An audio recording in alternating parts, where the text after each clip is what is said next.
Seja bem-vindo a mais um episódio do Pod Prosa de Engenharia, o canal de podcast onde você conhece um pouquinho mais de engenharia e arquitetura. E hoje eu tenho um convidado muito especial, Michel Habib, bem-vindo. Olá, tudo bom? Hoje a gente vai falar sobre construção ecológica. Isso, construção ecológica. Cara, é muito legal porque, assim, como você mesmo disse nos últimos episódios que você viu do nosso podcast, a gente falou muito sobre imposto e sobre burocracia, né? Se você pegar todos os 40 episódios pra trás, aí vai ter de tudo um pouco. Mas construção ecológica a gente ainda não tinha abordado esse tema. E como a gente tem muito estudante que também participa com a gente, é legal pra eles... Eu gosto de sempre falar coisas que possam abrir a mente das pessoas. Olhar por outros olhos, pensar em novas possibilidades. A gente tem só meia hora de bate-papo, então é legal a gente saber um pouquinho mais de outras possibilidades. O que você considera uma construção ecológica? Tá, então primeiro, a gente tá vendo um momento, eu desde a faculdade, foi quando iniciou um pouco esse marketing do ecológico, né? E aí começou muitas, assim, iniciativas ecológicas e alternativas sustentáveis. E na época, para mim, era energia solar, cuidar da água, e uma coisinha de materiais, sobre questões de pré-fabricado, para economizar água, processo construtivo. Era isso que se vendia como o ecológico sustentável. E aí, terminada a faculdade, eu entrei para o mundo um pouco mais a fundo na questão assim de construções vernáculas. Então, coisas antigas que utilizavam sim materiais aí naturais. Então, o ecológico começou a refinar um pouco a questão de materiais naturais. Então, muito uso de madeira, pedra e a terra também, o bambu, coisas nesse sentido que não passavam por cadeias industriais. Então, aí comecei a ver como que eram técnicas de construção com terra para alvenaria, questões de cobertura também, com cúpulas, com abóbodas. A gente tem o bambu, que trabalha milenarmente, e aí a gente aqui tem um uso um pouco assim de roça do bambu, mas ele faz coisas muito grandes, né? Então foi esse refinamento, óbvio, treinei isso com chiqueiro, galinheiro, curral, chalezinho no meio assim do mato, pisando barro e entendendo isso. E aí a questão da construção ecológica antiga virou para mim um pouco mais criteriosa. Então, óbvio, a gente sabe que tem a busca pela sustentabilidade, onde todo o material deve produzir menor impacto ambiental. Então, esse é, vamos dizer, o nosso linha de raciocínio é essa, o menor impacto ambiental. E aí tratamos ele como ecológico. Às vezes mais ecológico, menos ecológico, super, ultra sustentável, tem muitos nomes por aí, mas trata como ecológico visando sempre o menor impacto ambiental. Então as casas, os projetos começaram a ser desenvolvidas com essas técnicas que foram assim, descobertas há 5.000 anos atrás, 3.000 anos atrás.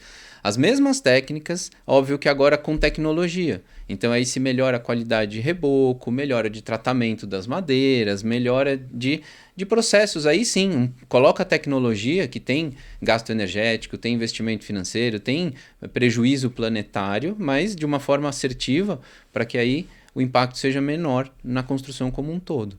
Então é isso, é sempre buscar impacto, o menor impacto negativo, né? Tá. Eu acho muito interessante, quando eu fiz o meu TCC na faculdade, eu fiz reutilização de telhas com resíduos da construção civil. E aí no meu TCC a gente estudei muito, né, que a construção civil, ela é o que mais usa os recursos minerais do planeta e ela é a que mais gera resíduos sólidos pro planeta. Então, tipo assim, a gente precisa do progresso, a gente precisa da evolução, mas é impressionante o quanto a gente absorve do planeta e o quanto a gente suja ele depois, né, o quanto a gente devolve isso de forma não processada e tudo mais, muitas vezes em aterros sanitários, que não é o adequado. Então, quando a gente fala de construção ecológica, a gente está muito mais pensando em reutilizar os nossos próprios materiais e não necessariamente a sustentabilidade de um pré-moldado de concreto, por exemplo, que também pode ser considerado sustentável, mas aí numa outra linha de processamento. É mais ou menos isso, certo? Essa questão do reuso é importante, porque o primeiro ato é não usar. Né? O não usar, o não precisar faz com que você não gere aquilo. Uma vez gerado, o reuso ele é o mais ecológico dentro das cadeias, porque ele já teve uma energia produzida, um processo, alguma coisa assim. Depois do reutilizar, aí obviamente a gente começa a pensar em reciclar, porque aí também gasta energia, gasta processo para reciclar. Mas aí a construção, assim, a gente tem, por exemplo, coisas que a gente não foge. Por exemplo, o vidro. O vidro é sempre vidro. O fio elétrico, você pode ir para o alumínio, para o cobre, tem os que o plastiquinho não tem o chumbo porque é mais ecológico, mas aí no dia a dia isso realmente fica um pouco impraticável. Então ainda é um cenário que a gente consegue isso, um grande ganho ecológico, por exemplo, trocando material muito rápido. Mas quando tem processos industriais obrigatórios, questões hidráulicas e tudo, aí Até por realmente questão de segurança, o né? tradicional acaba às vezes se tornando mais viável. E aí a gente, obviamente, dentro da ecologia possível, a gente vai para o viável. Então, o ideal de uma casa, assim, quando eu construí uma casa com alvenarias de terra, estruturas de madeira, bambu, reuso de água, muro de arrimo de pneu, reutilização de materiais sólidos do próprio município. Então, eu abarcava muita caçamba aqui no município, na época que ainda tinha que pedir autorização ali, era o SAAI que cuidava, mandava e tudo. Então, eu via as caçambas na rua, já tinha um papelzinho, eu preenchia, mandava para o departamento para autorizar jogar no meu terreno, que era o canteiro de obra. E aí eu peguei pedras, paralelepípedos, dormentes, muitas coisas reutilizadas, que estão assim, há 10 anos ali, funcionando. São o meu jardim, faz parte de tudo. E a construção com terra, que eu foco muito na questão da construção com terra, porque é muito abrupta a diferença de um processo construtivo com cimento e com terra. E até na questão do descarte, você fez a mesma obra, gerou as mesmas caçambas de entulho, a de terra você joga no jardim, porque é terra, areia, esterco, no máximo vai ter misturado ali fibras. A do cimento, obviamente, você tem que dar um uso correto. Não dá para sair jogando nos jardins, enterrando, que isso daí acaba trazendo outros problemas para o próprio terreno. Então, tem essas questões que é muita diferença. Mas, numa casa, a construção com terra, ela representa, a alvenaria em si, para mim, representa menos de 10% do custo da obra. Então, essa questão, assim, em custo, ela não é significativa. Porque é uma economia, vamos dizer assim, pequena num percentual pequeno da obra. Agora, quando você fala em impacto planetário, aí é enorme. Então, às vezes a pessoa fala, não vou fazer isso, nem é tão vantajoso assim, porque está pensando financeiramente. Mas em questão de produção, de cadeia, de energia, sim. É que aí depende do público, né? Você tem um nicho muito específico, que são as pessoas que realmente estão buscando o que é melhor para a humanidade, digamos assim, não só exclusivamente a questão financeira. Eu tenho clientes com mais ideais e menos ideais, assim. Então tem gente que vem focada. Não, eu quero ecológico, eu preciso cuidar do planeta, eu tenho isso, eu gosto, eu me sinto bem. E tem pessoas que falam, pô, eu vi isso, é legal, gostei disso. Tipo, como é que é essa técnica? O que que é? Aí, por exemplo, a taipa de pilão é uma técnica que está sendo resgatada. É a que construiu o nosso interior quase todo, casas bandeiristas, aquela técnica da terra apiloada numa forma de madeira. Essa técnica hoje, ela foi resgatada e entrou assim casas de alto padrão hoje em dia querem taipa de pilão. Ficou chique, ficou bonitinho ter uma parede de taipa de pilão ou a casa inteira de taipa de pilão. E aí eu tive clientes que queriam só um painel atrás da televisão para fazer assim, ou então, quero uma empena na entrada da minha casa.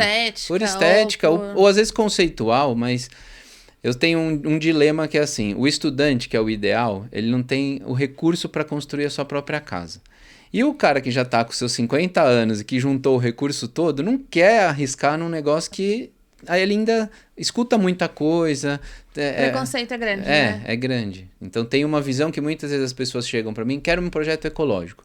Aí eu falo, tá, vamos botar uma régua aqui e me diz, qual é o seu ecológico? Qual o seu nível de ecologia disponível no seu coração, né? Aí a gente muitas vezes utiliza os sistemas industrializados de aquecimento solar, reuso de água, tratamento de água, às vezes faz alguns sistemas ali no próprio terreno, usa biodigestor, coisas assim, a gente encaixa. O que é tecnologia, né? Luz solar, aquecimento solar, tudo que dá a gente encaixa. Às vezes alguns sistemas também, tipo irrigação, né? Irrigação usa muita água, assim, para ele funcionar bacaninha. A gente, 5 mil litros, aí são cisternas, aí começa a virar uma engenharia grande, porque aí já precisa de cisternas em 20 mil litros para você ter um reservatório legal para passar uma seca e o jardim não sofrer.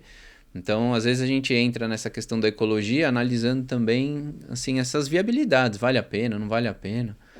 Tem tamanho de reservatório, essas coisas. Deixa eu aproveitar para apresentar você, porque vai que quem tá em casa não te conhece. Eu também nem me apresentei, vai que quem tá em casa não me conhece, então vamos lá.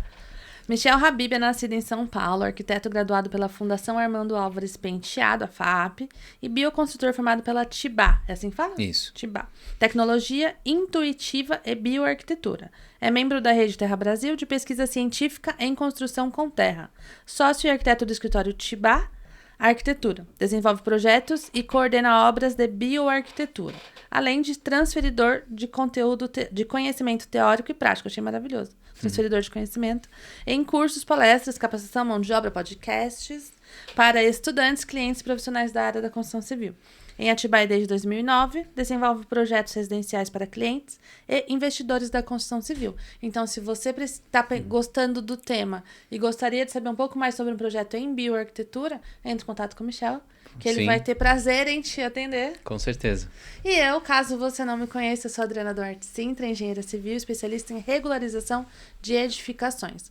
Então, aqui no nosso escritório, na DIC Regularização, nós trabalhamos com toda a parte burocrática da engenharia. Então, aprovação de projeto legal, com o nosso arquiteto Gustavo Mota, aprovação de projeto de regularização da obra na Receita Federal no Brasil todo. A gente atende todo o Brasil, porque Receita Federal agora é online, então eu consigo atender qualquer estado. E a parte de averbação, a parte de cartório a gente faz também. Então, se você tem uma casa pronta, não está na fase de construir nada novo, mas está na fase de regularizar o que já existe, vem para cá também. E me conta uma coisa, a gente falando da evolução da engenharia, da arquitetura, a gente tem também a questão até da aprovação, né? Se a gente for misturar aí os termos ecológicos sustentáveis, por exemplo, hoje a gente tem o Atibaia sem papel, porque a gente consegue fazer as aprovações online. Então, a gente acaba imprimindo só o que precisa ir para a obra e tudo mais. Você vê isso como uma evolução do sistema de buscar formas onde a gente impacte menos o meio ambiente também? Tanto que o título é Atibaia sem papel, né? Sim. Que o objetivo é não usar para tanto papel como a gente usava antigamente. Não, com certeza. Houve esse movimento desses anos para cá, né, essa busca pelos menores processos industriais. E aí tirar o papel. Outro dia eu vi um estudo sobre o próprio clips de papel. O grampeador, falam que né? isso daqui, se você vê o volume que é, assim, é realmente grande. Então, essa questão que a gente tem com os processos burocráticos, muitas vezes, demandam muito papel. Então, eu fui de uma época que imprimia tudo para fazer... lembra, 4 vias. Para fazer anotações e ter tudo à mão. Então, eu queria ter tudo no papel, tudo no papel. Hoje em dia, é engraçado. Eu tenho o papel de qualquer jeito. Eu tenho que ter. Mas aí é um bloco meu, anotação e tudo mais. A parte, realmente, para a obra, eu ainda gosto do papel. Tá? Eu ainda, assim, jogar para o celular do empreiteiro e falar, o projeto aí, a gente evita. Eu acho que para mão de obra que tá na obra, ter impresso é muito melhor, né? Sim. Porque não confunde posição, lado, né? Mas não, com fácil, certeza. né? Eles gostam de ter tudo à mão, acham que podem ter no bolso a hora que quer ver. Mas, por exemplo, outro dia, projeto de elétrica. Tive que imprimir. Plotei tamanho... Eles são divertidíssimos, né? Aí plotei tamanho A2, porque senão não dá, viu? Não, pode mandar um A4. Eu falava assim, eu não vou mandar um A4, senão você vai errar. Então, plotava assim. Aí, obviamente, preciso disso. Gosto também, como é obra, plastificar as plantas. Elas duram a obra toda, não precisa ficar imprimindo, reimprimindo. Então, aí é essa questão. A gente tem técnicas para ser ecológico com papel.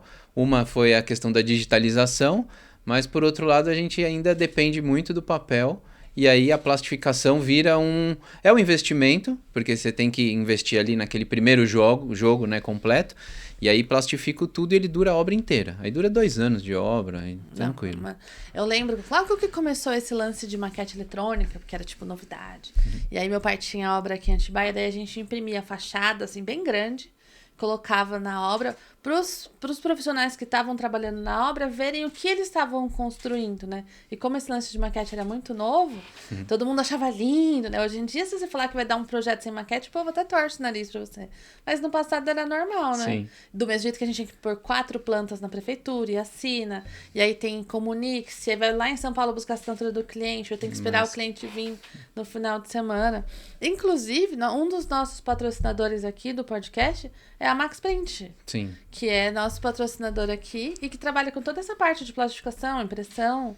Sim, me tudo salvaram que a gente sempre aqui em Atibaia. Desde que eu cheguei aqui, eu vim de São Paulo, eu tinha faculdade. E eu era, assim, técnico de informática ali, dava aula de AutoCAD, fazia essas coisas na parte de informática.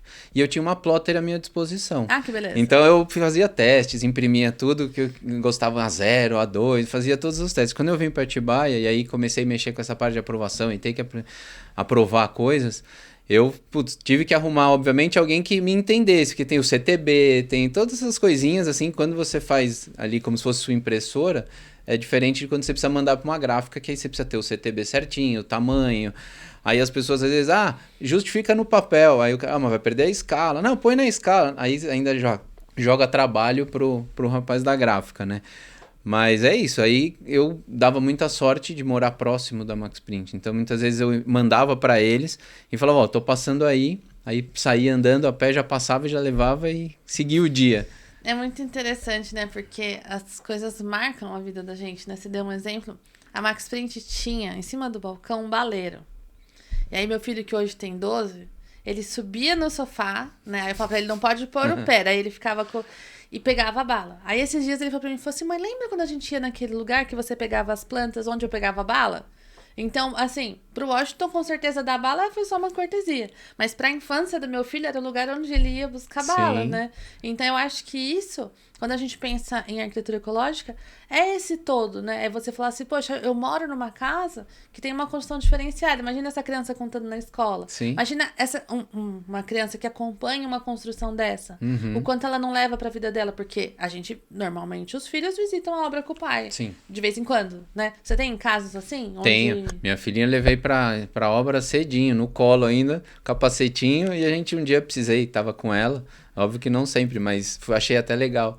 Aí outras idades também, aí fica brincando na areia, dá uma brincadinha, aquela visitinha na obra de sábado ali, acaba levando os filhos. E você só faz casas grandes, alto padrão, como a gente tava falando? Ou, por exemplo, eu já tenho a casa, mas eu quero fazer um quiosque, eu quero fazer uma churrasqueira, um anexo novo. Dá pra fazer também com a construção ecológica? Dá sim, a gente pode fazer, assim, se você já tem uma construção e quer, me dá vamos dizer, uma recapeada ecológica na casa.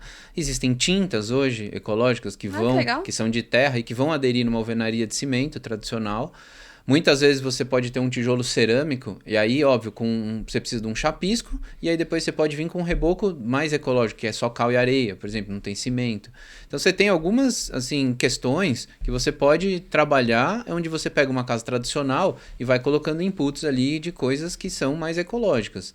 Isso dá para fazer tranquilamente. E se quiser, ou seja, tem uma casa, quer fazer um anexo, uma churrasqueira, alguma coisa, dá. A gente tem alguns gargalos nessa questão do ecológico, que tem técnicas muito legais, mas assim, a gente tem uma região muito úmida, chove muito e tudo mais. Então, você quer ter a parede de barro? Legal, mas vamos ter um bom beiral, vamos fazer uma boa fundação. Aí também não dá para fazer de qualquer jeito. Mas é isso que o especialista tá lá para fazer, né? Sim. Que no caso do você, né? Porque não é só fazer, né? É fazer pensando, né? Porque o impacto, assim, a gente tá acostumado a ver água respingando em parede de alvenaria, de tijolo ou de concreto e fica aquele limozinho verde ali, tudo bem. Aí bate um ácido, joga uma VAP e tudo bem. Aí só, a pintura fica ruim, mas tudo bem. A parede de terra não pode ter uma manchinha, que tá vendo? Não dá certo. É muito assim. Então, Entendi. Ela sofre igual, né? Ela sofre igual. E com água a mais. O único calcanhar de Aquiles da terra é a água. Acho que de qualquer construção, né? Porque na construção de alvenaria também, Sim, né? Sim, mas assim, sol, a casa fica confortável. Vento, ela é super resistente. Tá. Então, para tudo, ela se vira bem. Assim, condutividade térmica, tudo isso é muito bom na construção ecológica e alvenarias de terra. Mas com água, aí é chato. Ela umedece muito, ela puxa muita água, ela tá sempre respirando, né? A casa é uma casa viva, eles falam. Tem um conceito na construção ecológica que seria, vamos dizer assim, o plus da coisa. Que muitas vezes a gente fala sobre conforto ambiental. E o conforto ambiental é mitigar o desconforto ambiental.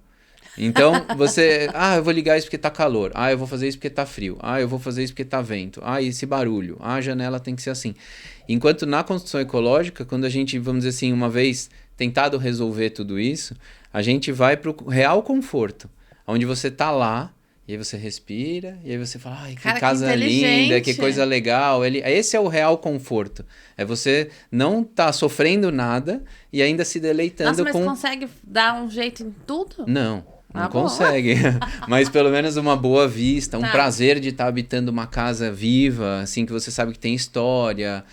Isso, a construção com terra traz isso. Você pisar, aquela coisa do pisar a massa, da energia, igual fazer uma comida, fazer um pão, fazer alguma coisa. A casa tem essa pegada, porque não é um processo industrial. Eu não tô aqui num bom exemplo, né? Porque eu tenho o cimento queimado, a minha instalação é industrial, mas eu acho que o conforto da moradia, né? O psicológico ali, a sensação de você estar num ambiente mais integrado, mais harmonizado, mais. Isso aqui é de verdade, né? De mentira. Uhum.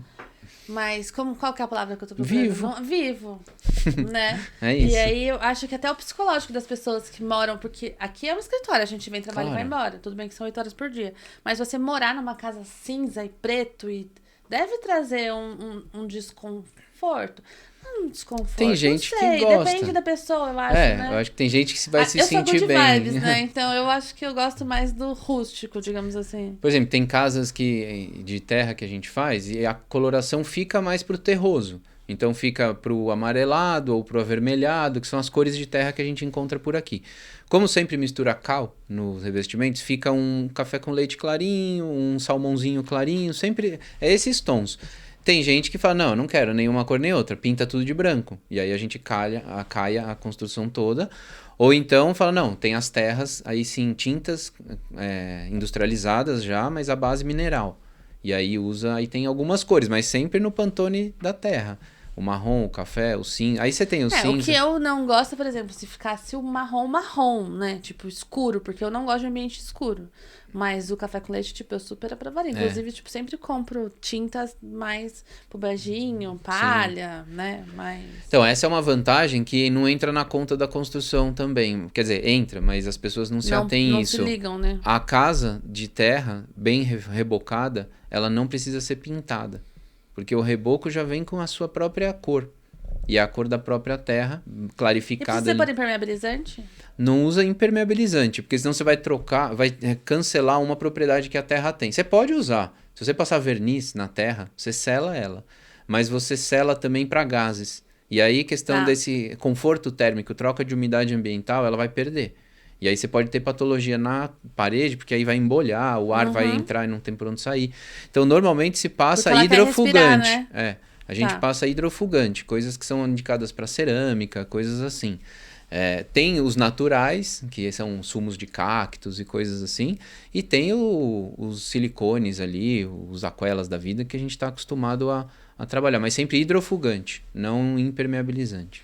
Tem mais alguma coisa da arquitetura, da bioarquitetura que você queira incluir? Ou eu posso perguntar sobre os causos? Não, pode perguntar. Teve algum causo? Acho que a gente fala que é prosa tem que ter causo, né? Sim. Teve algum causo interessante que você participou, comunidades diferentes que você atendeu, alguma coisa? Porque eu imagino que acaba tendo um olhar mais natural mesmo, né? Para esse tipo de construção. A gente, dentro da construção ecológica, obviamente que tem a viabilidade financeira também. Quando a gente fala de ecológico, a gente está trabalhando na questão de materiais, então tem a questão assim, de ser socialmente viável, ser culturalmente rico também. Então a gente sempre, quando vai para uma comunidade, tenta absorver o que eles já têm lá, assim, como eles habitam, qual é a tradição do local, e aí a gente decide a técnica muitas vezes por essas condicionantes. Então, quando eu vou para comunidades, é muito isso, é aprender primeiro, entender, ver, e aí sim, por aqui, nessa região, a cultura geralmente vai ter os materiais mais locais disponíveis de acordo com a cultura, que foi como foi feita a coisa. Então, você tem ali na África lugares onde é meio desertificado, é só terra, não tem árvores. Então, as construções não têm madeira, normal. A madeira é muito, assim, eventual. Em compensação, você vem para o Brasil, a gente não tem histórico natural, antigo, de construção com terra, antes dos portugueses. porque tinha muita madeira e muita fibra. Então, a nossa tradicional cultura, que é indígena, no caso, é muita madeira e cipó, madeira e fibra, madeira e palha. Não tem a terra como material de construção. Porque o material era abundante. Era abundante. E também a cultura onde eles eram meio nômades, né? Os índios andavam pelo mato, então fazia uma cabana provisória, sem muita responsabilidade com chuva, sol, porque ia habitar aquilo por um período curto. Então, assim, em cada região que a gente vai, é legal, assim, o caos, o curioso, é que a gente acaba, assim, tendo que aprender, tendo que estudar, tendo que vivenciar um pouco daquilo para tomar as decisões de projeto, depois de conforto térmico, saber se é melhor ventilado, mais isolado, vira para lá, chuva predominante. Então, isso é legal. Eu tenho um trabalho hoje que é com comunidades indígenas. Ah, que legal. Então, eu tenho lá no Maranhão, tem etnias Auaguajá, que são de recente contato, etnias Guajajara, que já são de mais tempo de contato com a gente, né? E aí eles já estão mais socializados e tudo mais. E teve um projeto legal onde eles queriam casas, e aí a gente sentou com eles e fez uma entrevista, o que vocês gostam na casa, qual que é a necessidade, porque a cultura deles lá foi se apropriar do que era o popular, quando eles precisaram se aldear. Então pegaram a questão do pau a pique, que era o tradicional da região, e hoje em dia o clássico era o pau a pique com a telha de amianto, que a palha eles não querem mais, assim, já está muito difícil a questão da palha, às vezes muito longe, dá muito trabalho, tem troca de 2 em 2 anos, coisas que eles já não querem mais lidar. E aí a busca era por um telhado mais prático. Então a cultura local hoje se desenvolve muito bem com a telha cerâmica.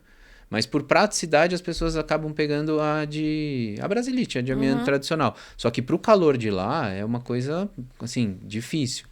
Então a gente entrou lá a cerâmica fica mais confortável, né? Com soluções, com ideias, tetos jardins, ou então pé direito mais alto, mais ventilação. A gente tentou levar algumas questões e fez um projeto legal, assim, com casas lá. Construímos também centros culturais, prédios comunitários. Então tenho tipo uns 20 mil metros quadrados de construção ecológica dentro da árvore ali, da floresta. É bem legal esse trabalho. Parabéns. E aí eu saí um pouco de arquiteto para virar administrador também desse projeto. Então é bem legal, assim, bem complexo.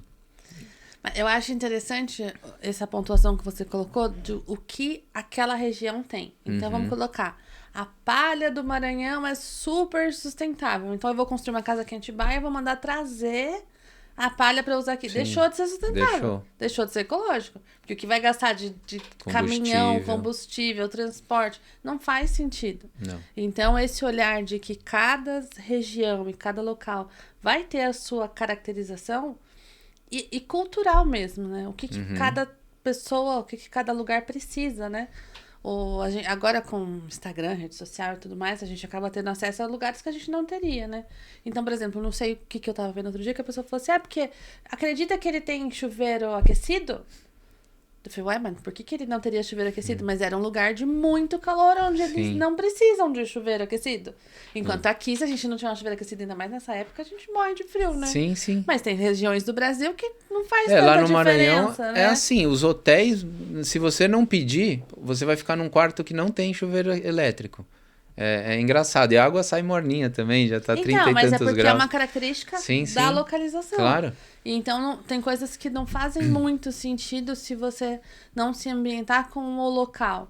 E eu acho que isso na arquitetura e na engenharia também, porque quando a gente produz soluções, a gente produz soluções pensando no que é melhor, no que é mais financeiramente possível e ter esse olhar ecológico e sustentável, é que eu vou usar as duas palavras, porque eu acho que esse é o termo correto para essa situação, é importante, para a gente não ficar induzindo a pessoa a procurar coisas que ela não vai encontrar, que não são dali, que não serão úteis naquela localização, né? Eu tenho um guiazinho de o que fazer na hora de um projeto ecológico, assim, na minha cabeça, né? Coisas que eu fui pensando. Então, assim, quando uma pessoa chega e fala, eu quero um projeto ecológico, então você precisa seguir algumas ordens. Então, primeiro, óbvio, uma entrevista para a pessoa dizer o que ela quer, o que não quer. Depois, passar aquela régua para ver qual é o tanto de ecológico que a pessoa quer.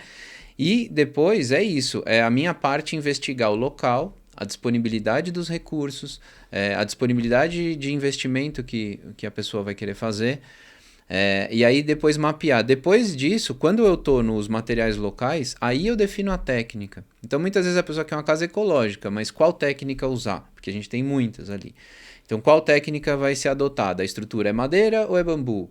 A parede é terra autoportante ou vedação? A gente pode ir separando todas essas caixinhas assim. E aí faço essa análise até chegar ao ponto de dizer, ó, a melhor técnica para você é essa, porque você tem mais disponibilidade de mão de obra, ou porque a sua mão de obra é escassa, porque tem coisas que você pode fazer de pouquinho, tem equipes, por exemplo, taipa de pilão, você precisa de uma equipe de 5, 6 pessoas para tocar, senão fica ruim. O Adobe, pau a pique, você pode tocar com 2, 3. Então depende, às vezes a pessoa tem equipe boa, grande, às vezes não tem, a gente vai mudando. E tem esse detalhe, que quando eu vou para um canteiro de obra, muitas vezes eu uso a mão de obra local também. Eu não tenho uma equipe minha que eu saio andando pelo Brasil e construindo as casas. Então o cliente ele tem a vontade de fazer a casa, a gente faz todo o estudo, mas tem um trabalho ali que é um apoio, vamos dizer assim, mais motivacional para ele encontrar um cara que seja local e de confiança. E aí eu dou treinamento no canteiro de obra, ensino eles os procedimentos, eles vão resgatar afetivamente que eles já sabiam fazer muita coisa do que a gente está falando, e outros não vão querer se sujar de barro, e aí é o que acontece, sabe? Esse meio, ele ainda tem uma questão que é cultural, antiga, e é o gostoso, assim, é muito empírico. E tem a parte atual, onde a gente já tem, igual você falou da Rede Terra Brasil, que é a busca científica da coisa. E aí são professores, universidades, laboratórios que vivem empenhados em fazer testes, ensaios, e os professores vão botando pilha, né? Tem professores que estão há muitos anos trabalhando com isso e que pegam os alunos que também têm um viés assim que seja para essa pesquisa, e aí tem trabalhos muito legais, a ponto da gente começar a normatizar agora alguns processos. Eu ia perguntar isso mesmo, com relação à normatização, porque a gente está falando tudo de situações que existem há milênios, né? Mas eu, como presidente da Associação dos Engenheiros, né? Eu quero saber, tem norma? É seguro? A Caixa aceita? Como que funciona isso para o mundo moderno? Como que a gente consegue juntar as duas situações? O que é empiricamente definido com o que a gente pode, como profissional técnico, entregar pro cliente, pro proprietário. Tá, o meu caminho é mais vamos dizer assim, eu tô com um pé em cada canoa, mas eu vou, vamos dizer assim, a minha história vem do empírico. Então eu estive no Tibá, né, onde foi a minha formação, é uma fazenda onde eu aprendi os processos ali, com as pessoas de lá, né, antigas e tudo, e com o Johan, que é uma referência dentro da bioconstrução, que é um holandês, que tem um livro muito bacana, que é o Manual do Arquiteto Descalço. E aí eu vivi com ele muito tempo. Ele é uma referência nesse meio ecológico, né, de sustentabilidade. E, sei lá, foi minha escola, então foi bem legal. Então tem essa parte empírica que é o que está no meu sangue, não tem jeito. Eu gosto de estar lá, mão na massa, fazendo, testando. Às vezes a gente faz alguns traços, testa, vê o comportamento. Isso é natural também na construção com terra. Você fazer traços para poder pesquisar. Então a gente vai saindo, vamos dizer, do empírico, e agora com conhecimento empírico eu consigo fazer um procedimento de teste. E aí eu pego lá a terra local, que é diferente da terra do terreno do lado. Então a gente, quando depende de terra local, independente de ser escavado ou de uma terraplanagem que entrega pra gente um caminhão de terra, eu preciso fazer procedimentos para testar aquela terra. Ver comportamento de absorção, expansão, retração, tudo isso. Dureza, essas coisas. Eu posso fazer isso empiricamente, montando um traço todo, na obra faz um pedacinho, vê como se comporta, ou eu posso pegar essa terra e levar para laboratório. Tá? Aí já começa a sair do meu, vamos dizer assim, do que eu tenho costume de fazer, por tradição mesmo, mas tem as pessoas que aí entram com a terra para o laboratório, se apoiam em artigos científicos, se apoiam em pesquisa feita nas universidades, em pesquisas dos laboratórios, e começam a construir dados mais sólidos, para que a gente possa normatizar a coisa. Então a gente já tem normas de bambu, similares às que seriam para madeira. A gente tem norma dentro da construção com terra, temos 3. A norma do Adobe, que é o bloco feito com terra, usado como uma alvenaria. Então pode ser estrutural ou não, espessuras de 30 centímetros, 15 centímetros, para cada caso. Então é uma norma de desempenho do Adobe, foi a primeira. Depois foi a da taipa de pilão. Então a da taipa de pilão traz referências de processos executivos, sei lá, questões de restrições ali em relação ao que se esperar também. Né? Assim, não é um manual, aquilo é uma norma, mas diz o que tem que ter. Então você tem que ensaiar o seu corpo de prova. Características mínimas, né? Para que, e tem a de pau a pique, que foi feito, que é técnica mista, conhecida como técnica mista pra gente. Que aí envolve madeira, barro, fibra, palha, outras coisas assim, e faz um entramado, essa é uma estrutura de madeira, um entramado de madeira, que é uma estrutura secundária, e aí o barro aplicado com o reboco. Então, por exemplo, o adobe ele não necessita reboco, ele já pode ser uma alvenaria à vista. E enquanto o pau a pique, ou a técnica mista, a taipa de mão, tem muitos nomes, você obrigatoriamente tem que ter um reboco, senão ela fica aquele todo rachado, que a gente está acostumado a ver nas casas mais rudimentares, né?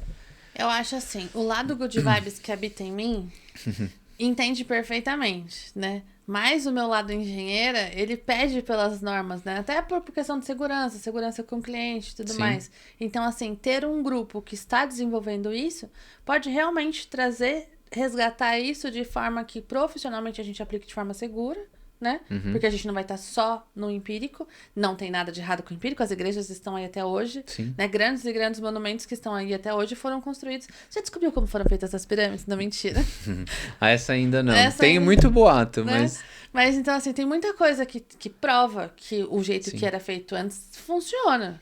Né? Sim. A gente tem o tempo. Mas eu acho importante que a técnica esteja crescendo junto com o empírico e não esteja sendo esquecido. Sim. Esteja sendo resgatado. Né? Ó, nesse projeto do Maranhão, eu precisei produzir 80 mil adobes para fazer os prédios ali.